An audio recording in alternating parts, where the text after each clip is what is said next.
One piece chapter 11, 18 के spoilers आ चुके हैं और finally iron giant robot activate हो चुका है क्योंकि लूफी अपनी नीका फॉर्म में वापस आ गया है। बट वेट, बोनी भी उसके साथ है जो अपनी नीका फॉर्म में है।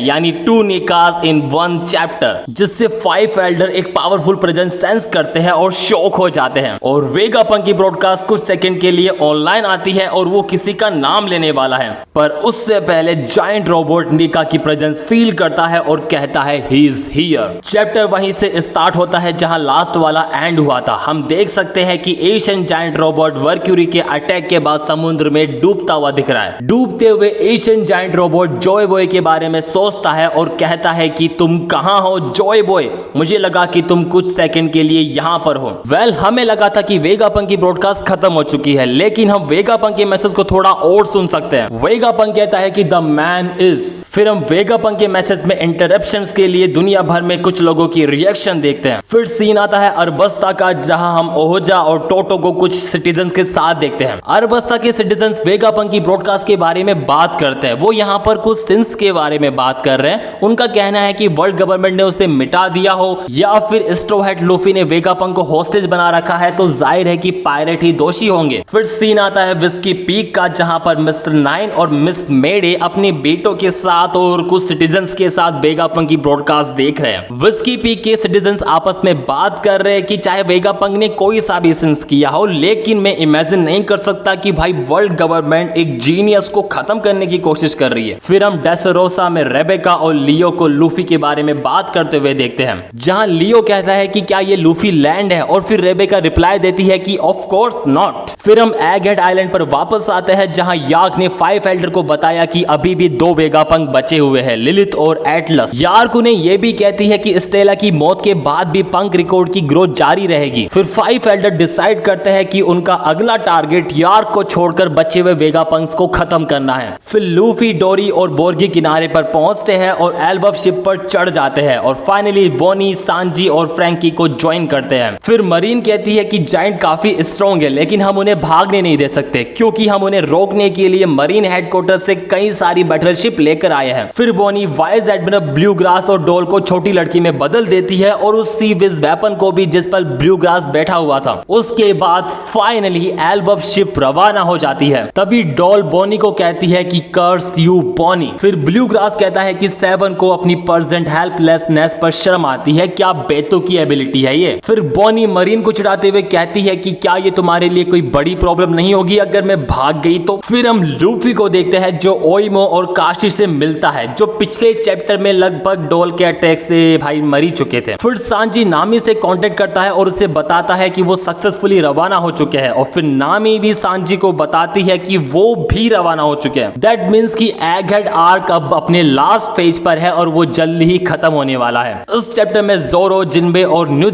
के बारे में कोई भी न्यूज नहीं है कि वो क्या कर रहे हैं। बट वेट, जैसे ही वो जा रहे होते हैं तभी हम लूफी को देखते हैं जो रसोई में सारा खाना खा रहा था, लेकिन मार्स एल्बफ जहाज पर उड़ता है और अपने मुंह से एक बीम फायर करता है। फिर 3 जायंट्स मार्स के अटैक को रोकने के लिए एक साथ अपनी शील्ड रखते हैं, लेकिन एल्बफ शिप का एक हिस्सा भाई आग लग चुकी है वहां पर। बट सडनली लूफी अपनी गियर 5 में वापस आ जाता है, फिर लड़ने के लिए जहाज से बाहर निकलता है। लूफी जैसे ही अपनी गियर 5 में वापस आता है, उससे पूरा सी और जहाज जो है वो हिलने लगते हैं। लूफी बोनी से कहता है कि है बोनी। फिर बोनी उसे रिप्लाई देती है कि हाँ नीका।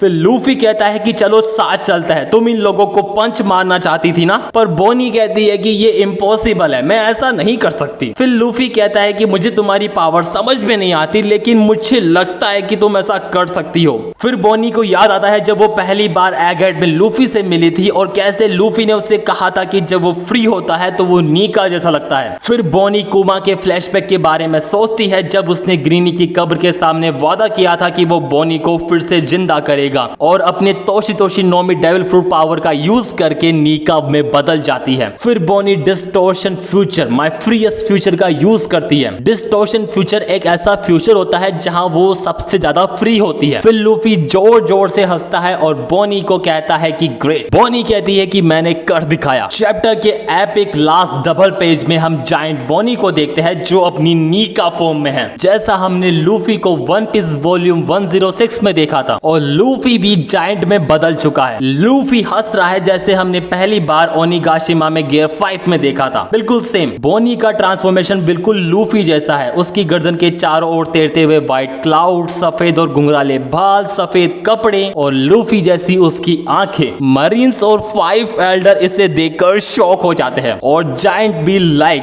क्या 2 नीकास। और मरीन कहती है कि क्या वो व्हाइट जायंट है। वर्कुरी और जुपिटर को एक अजीब सी प्रेजेंस का एहसास होता है, इसलिए वो एल्बम शिप की ओर बढ़ रहे हैं। और लूफी और बॉनी यहाँ पर मार्स का सामना करने के लिए तैयार खड़े हुए हैं। लूफी बॉनी से कहता है कि let's go and Bonnie be like okay. Chapter के लास्ट पैनल में हम देखते हैं कि एशियन जायंट रोबोट समुद्र के नीचे फिर से एक्टिवेट हो जाता है। एशियन जायंट रोबोट कहता है कि he is here. Chapter and और अगली वीक कोई भी ब्रेक नहीं होने वाला।